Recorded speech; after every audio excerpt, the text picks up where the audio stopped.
Trump backs down after threatening an entire civilization with annihilation, and even his own side thinks he's lost it. He threatened to erase an entire civilization from the map. Not a city, not a regime, an entire civilization. 80 million people gone. That's what Donald Trump put on the table. And the world held its breath. Because this wasn't a campaign rally exaggeration.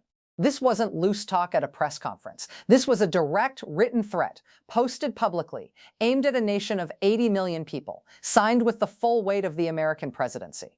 And then something happened that nobody in Washington fully expected. He backed down, not quietly, not diplomatically.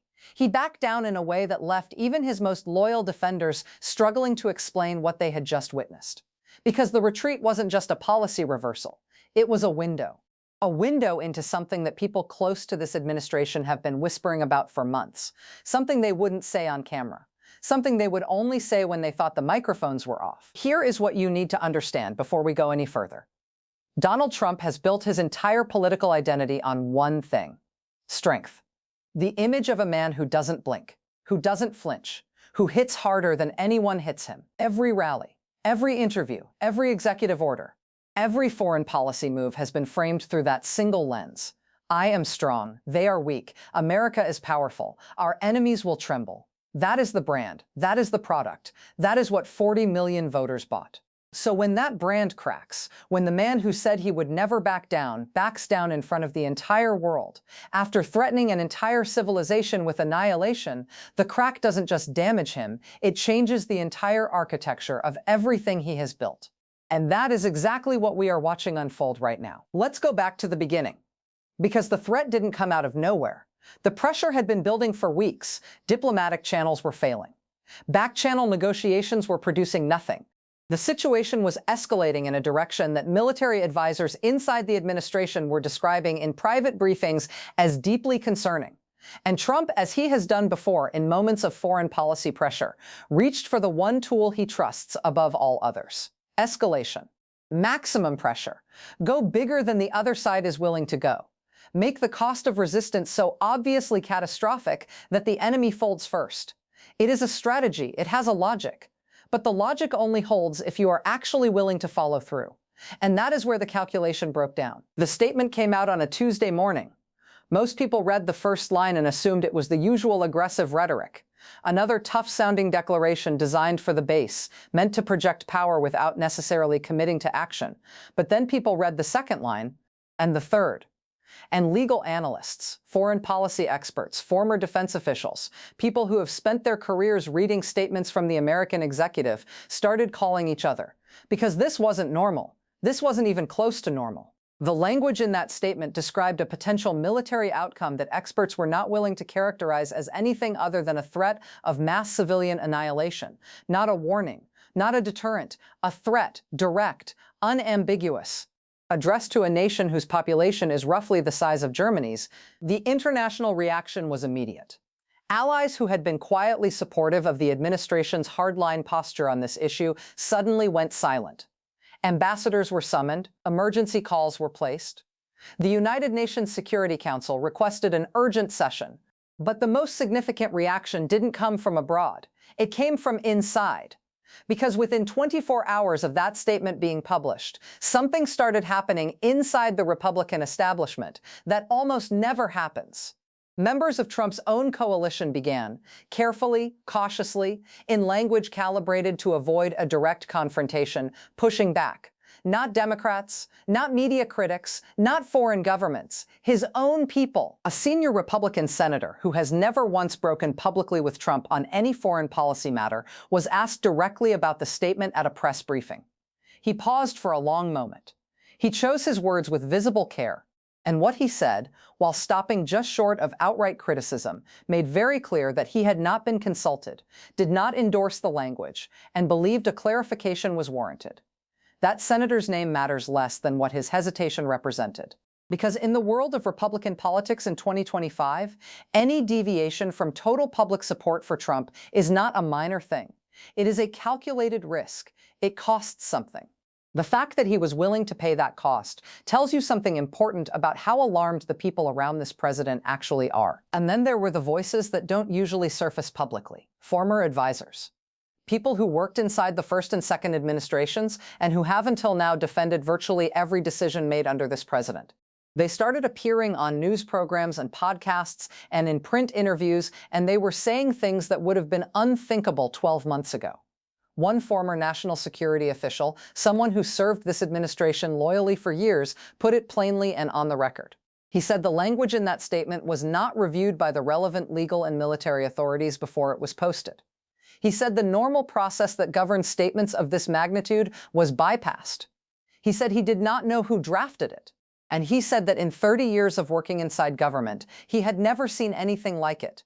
That is not a political opponent talking. That is someone who was on the inside, someone who believed in this president, someone who is now describing what he witnessed as something outside the boundaries of how American power is supposed to operate. Here is where the story gets genuinely difficult to watch, because the backing down when it finally came did not come with clarity. It did not come with a press conference. It did not come with an explanation from the president himself that addressed the substance of what had been threatened.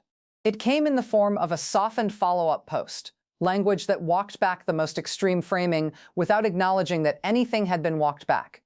The word annihilation did not appear in the follow-up. The specific population figure did not appear. The tone shifted from absolute to conditional, and the people who had been most alarmed by the original statement were left in the strange position of not knowing whether to treat the follow-up as a genuine reversal or a strategic recalibration. Was the threat real and then abandoned? Was it never real and always theatrical? And if it was always theatrical, what does it mean to theatrically threaten the destruction of 80 million human beings to score a news cycle? Former allies inside the conservative media ecosystem started asking that question. Quietly at first, then less quietly. Because the audience for conservative media is not a monolith. There are people inside that audience who genuinely believe in American military strength and who understand at a gut level that strength without discipline is not strength, it is chaos, and chaos is not something you can build a foreign policy on.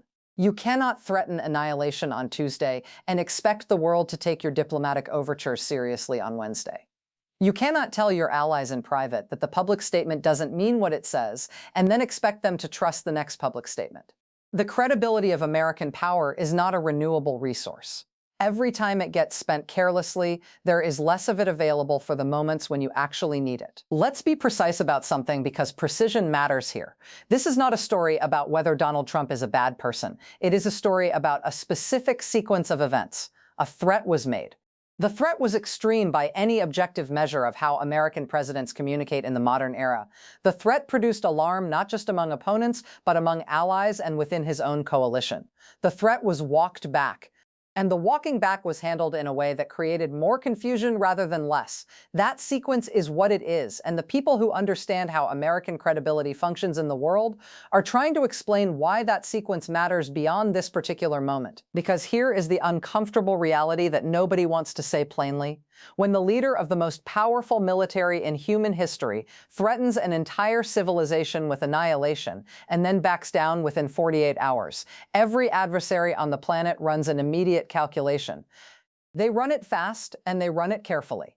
They ask whether the threat was real and was abandoned under pressure or was never real and was always a bluff. And if it was a bluff, they update their models. They adjust their assessments of where the actual lines are. They file away what they learned for the next negotiation, the next provocation, the next moment when they need to decide how far they can push. That recalibration is invisible to the public. It doesn't show up in press releases, but it shapes every interaction between American power and the people who are deciding whether to respect it or test it. And that shaping is not something you can undo with a clarifying statement. There is one more layer to this story, and it may be the most significant of all.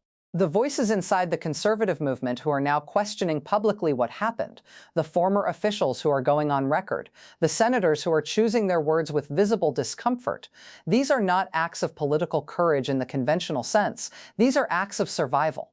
They are the behavior of people who have been watching something develop and who have made a calculation that the moment to say something has arrived, not because the political winds have shifted against Trump, but because what they witnessed in that statement crossed a line that they are not willing to have their names associated with in the historical record. That is a different kind of accountability. It is slower than the news cycle. It is quieter than a floor speech, but it is real. And the fact that it is happening now while this president is still in power, while the political cost of speaking up is still enormous, tells you something about the severity of what these people believe they witnessed. The full picture of what was threatened, what was decided, and what was reversed may not become public for years. The internal communications, the deliberation process that was bypassed or not bypassed, the specific people who saw that statement before it was posted, and the specific people who did not, all of that lives in a record that will eventually surface. Records always surface. The documents exist. The messages exist. The timeline exists. And when that record becomes public, the question of who knew what, who approved what, and who tried to stop what will be answered in ways that no one can currently control. What we know right now is the surface, the statement, the reaction, the retreat, the alarm from within. But the surface is already telling a story that is difficult to dismiss. A civilization was threatened with annihilation. The threat was abandoned, and even the people who have defended everything cannot fully defend this. The next move matters more than this one did, because the world is watching to see what comes next. Every foreign minister, every intelligence chief, every military planner who runs scenarios for a living is waiting to see whether this was an isolated incident or the beginning of a pattern, whether the process that produced this statement will be corrected or repeated, whether the voices inside the administration who tried to prevent this will gain influence or lose it.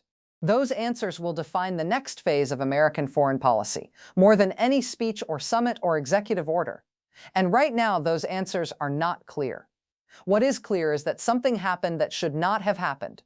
Something was said that crossed a line that the people closest to power are struggling to explain. And the backing down that followed, rather than resolving the crisis, opened a new one. The question of what this presidency is actually capable of, at its most unconstrained, is now on the table in a way it was not before Tuesday morning. And that question is not going away.